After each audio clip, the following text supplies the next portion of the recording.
Hello student, this is doctor Suresh Kumar Patel, assistant professor economics, government college Tapkara, जिला जसपुर। आज इस video lecture में इंटरनेशनल बॉन्ड मार्केट के बारे में चर्चा करेंगे। ये जो टॉपिक है MA economics fourth semester paper second international economics के फोर्थ यूनिट से संबंधित है। इंटरनेशनल बॉन्ड मार्केट में जो इंटरनेशनल बॉन्ड होते हैं, जैसे फॉरेन बॉन्ड हो गया, यूरो बॉन्ड हो गया, इनको जारी किया जाता है और इन्वेस्टर्स के द्वारा इसे खरीदा जाता है। तो चलिए अब हम समझते हैं इंटरनेशनल बॉन्ड क्या होते हैं जो कि इंटरनेशनल बॉन्ड मार्केट में जारी किए जाते हैं। इंटरनेशनल बॉन्ड एक प्रकार का फाइनेंशियल या डेब्ट इंस्ट्रूमेंट कह सकते हैं, क्योंकि ये ऋण उपलब्ध कराने के साधन है। इंटरनेशनल बॉन्ड में ये जो बॉन्ड शब्द आया है, तो पहले हम बॉन्ड का भी अर्थ को समझ लेते हैं कि बॉन्ड होता क्या है। सामान्यतः अगर कंपनी जो है उधार प्राप्त करने के लिए जो पत्र जारी करती है तो उसे हम ऋण पत्र कहते हैं। लेकिन सरकार अगर यही काम अपने विकास कार्यक्रम को पूरा करने के लिए उधार लेती है, तब हम उस पत्र को ऋण पत्र न करके बॉन्ड कह देते हैं। ठीक है। तो अंतर्राष्ट्रीय बॉन्ड क्या है? अंतर्राष्ट्रीय बॉन्ड एक ऋण दायित्व है जो किसी गैर घरेलू संस्था द्वारा जारी किया जाता है, क्योंकि इसमें शब्द अंतर्राष्ट्रीय आ गया। तो ऐसे बॉन्ड जो विदेशी सरकार के द्वारा जारी किए जाते हैं उसे इंटरनेशनल बॉन्ड कहते हैं। तो अंतर्राष्ट्रीय बॉन्ड एक ऋण दायित्व है जो किसी गैर घरेलू संस्था द्वारा जारी किया जाता है। आमतौर पर इसे जिस देश में जारी की जाती है उस देश की मुद्रा में इसे दर्शाया जाता है। अन्य बॉन्डों की तरह इस पर भी एक स्पेसिफिक अंतराल पर ब्याज प्राप्त होते हैं और जब ये मैच्योर्ड हो जाता है तब उसे मूल राशि जो है धारक को प्राप्त होती है। अब इसकी क्या विशेषताएं हैं उसको समझ लेते हैं। पहली विशेषता है इट इज ए डेब्ट मार्केट। इंटरनेशनल जो बॉन्ड मार्केट है वो क्या है? एक प्रकार का डेब्ट मार्केट है, क्योंकि ये ऋण उपलब्ध कराता है। It is a fund raising market. यह फंड को बढ़ाने वाला मार्केट है, कैपिटल रेजिंग करने वाला मार्केट है। फिक्स्ड इनकम इंस्ट्रूमेंट है, क्योंकि यहाँ पर जो बॉन्ड जारी होती है उसकी फेस वैल्यू और इंटरेस्ट रेट तय होती है, उसके आधार पर धारक को एक फिक्स्ड इनकम प्राप्त होती है। Issued in foreign currency. जो इंटरनेशनल बॉन्ड होते हैं, इंटरनेशनल बॉन्ड मार्केट में जारी होते हैं, वो फॉरेन करेंसी में होते हैं, ये महत्वपूर्ण है। इट चैनलाइजिंग सेविंग को चैनलाइज करता है, क्योंकि सेविंग को बॉन्ड खरीदने से क्या होता है, उसका इन्वेस्टमेंट होता है। ठीक है, यूज होता है सेविंग जो है। अब हम समझते हैं कि इंटरनेशनल बॉन्ड कौन कौन से होते हैं। टाइप्स ऑफ इंटरनेशनल बॉन्ड के अंतर्गत यहाँ पर हम अध्ययन करेंगे फॉरेन बॉन्ड, दूसरा यूरो बॉन्ड और तीसरा डोमेस्टिक बॉन्ड। इसको अलग अलग हम समझते हैं क्या होते हैं ये। Foreign bond are issued in a domestic market by a foreign issuer but in the currency of the domestic country. सामान्य अर्थ में क्या है? यह वह बॉन्ड है जो विदेशी सरकार या निगम द्वारा जारी किए जाते हैं और जिस बाजार में या जिस देश में जारी किए जाते हैं उस देश की घरेलू मुद्रा में इसे जारी किया जाता है। यानी ये जो बॉन्ड है विदेशी सरकार या विदेशी कंपनी द्वारा जारी की जाएगी, लेकिन कहां पर? घरेलू बाजार में, घरेलू मुद्रा में उसका मूल्य को डिनोमिनेटेड किया जाता है। ठीक है, एग्जांपल से समझिए। इन कनाडा, ठीक है, यूएस कंपनी वहां पर कार्यरत है, तो यूएस कंपनी क्या हो गई? फॉरेन कंपनी हो गई, जो क्या करेगी? बॉन्ड जारी करेगी। कहां पर? कनाडा में। तो उसकी वैल्यू जो है बॉन्ड की किस में होगी? कनाडियन डॉलर में होगी, क्योंकि वो घरेलू मार्केट क्या हुआ? कनाडा हुआ।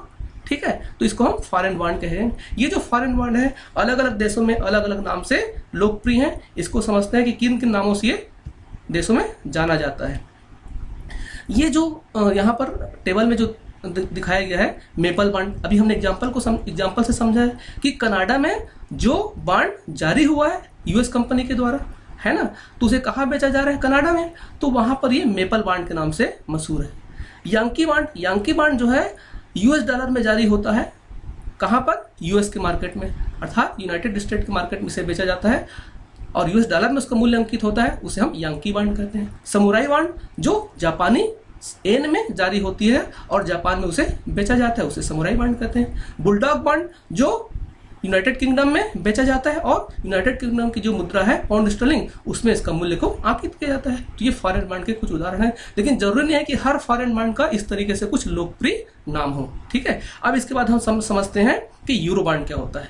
यूरो बॉन्ड इज ए डेब्ट instrument that's denominated in a currency other than the home currency और market in which it is issued. इसमें अंतर क्या है? यूरो बॉन्ड भी आपका एक्सटर्नल बॉन्ड है, लेकिन बॉन्ड का जो मूल्य है वो जिस देश में से जारी किया जाता है उस देश की करेंसी में ना होकर के यह जो है यूरो या फिर यूएस डॉलर में अंकित होता है।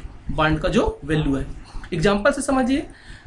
इन यूएस कंपनी, मतलब क्या होगा, यूएस कंपनी फॉरेन कंपनी है, इशूड बॉन्ड, बॉन्ड को इशू करती है, and raise capital in Japan, Japan में क्या करती है, कैपिटल को बढ़ाना चाहती है। यूएस कंपनी जो जापान में कार्यरत है, और जापान में जब वो बॉन्ड जारी करती है तो जापानी करेंसी में ना हो करके वो किस में होगी, यूएस डॉलर में होगी, तब हम उसे यूरो डॉलर कहेंगे। तो यूरो डॉलर बॉन्ड जो है एक विशेष मुद्रा में अंकित होते हैं, जिन्हें आमतौर पर कई देशों के पूंजी बाजारों में जारी किया जाता है। एक और उदाहरण से समझिए, जैसे यहाँ पर रूसी निगम है, रूसी कॉर्पोरेशन है, फॉरेन कंपनी है, कहाँ पर, यूरोपीय बाजार में एक बॉन्ड को जारी करती है। तो बॉन्ड जो है वो यूरोपीय बाजार में है, तो यूरोपीय करेंसी में नहीं जारी हो रही है, वो किस में जारी होगी, वो अमेरिकी डॉलर में जारी हो रही है, यानी उसका जो मूल्य किस में अंकित है, अमेरिकी डॉलर में है। तो ये किसका उदाहरण हो गया, यूरो डॉलर का उदाहरण हो गया, यानी यूरो बॉन्ड का उदाहरण हो गया।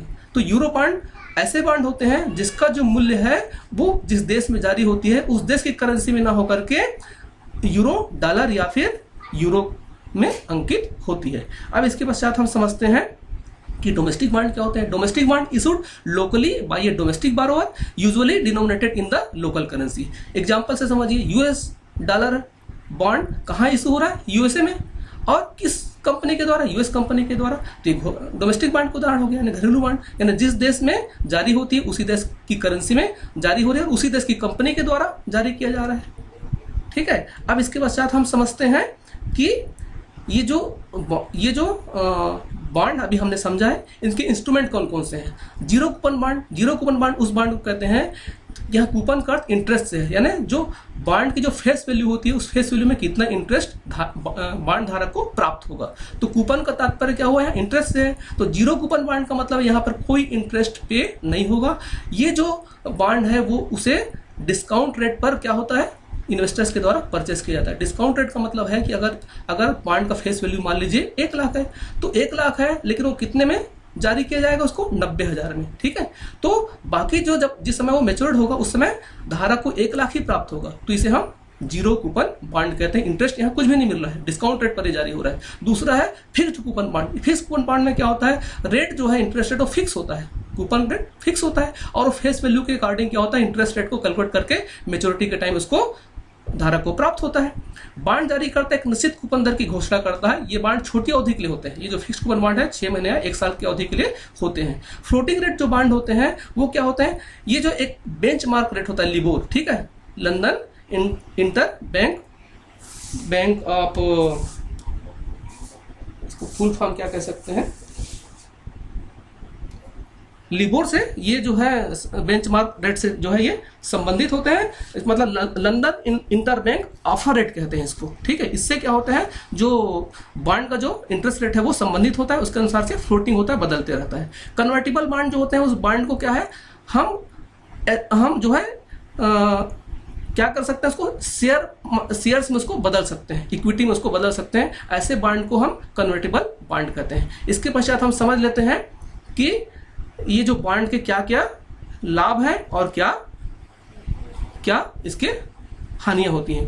तो एडवांटेजेस में क्या क्या है, international fund raise instrument, fund raising instrument है, ये फंड को बढ़ाने वाला है। फिक्स्ड इनकम मार्केट है, इन्वेस्टमेंट एवेन्यू है, short term as well as long term के लिए क्या होता है, इन्वेस्टमेंट यहाँ पर किया जाता है। और डिसएडवांटेज में क्या है, ये इन्फ्लेशन को बढ़ाने वाला है, इंटरेस्ट रेट रिस्क होता है, डिफॉल्ट का भी रिस्क होता है, ठीक है, डाउनग्रेड का रिस्क होता है। तो इस तरीके से इंटरनेशनल ये जो बॉन्ड मार्केट है इसके कुछ फायदे भी हैं और कुछ नुकसान भी है। इस तरीके से मैं ऐसा आशा करता हूं कि इस वीडियो लेक्चर से आप लोग इंटरनेशनल बॉन्ड मार्केट को समझ पाए होंगे। Thank you very much.